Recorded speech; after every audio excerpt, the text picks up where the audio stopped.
malas, verdad? Sino que día a día temos que intentar non facer nada malo ao resto das persoas.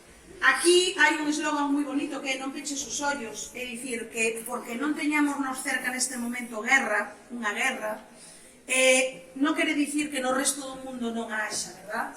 Como vedes aí un montón de países como Sudán, Afganistán, Ucraína, Siria, Palestina, o Sáhara. Todos son países que están pasando mal e que nos temos que acordar que ali hai nenos e nenas igual que vos, non só adultos, que non teñen casa, que están sin teito, sin nada que comer, verdad?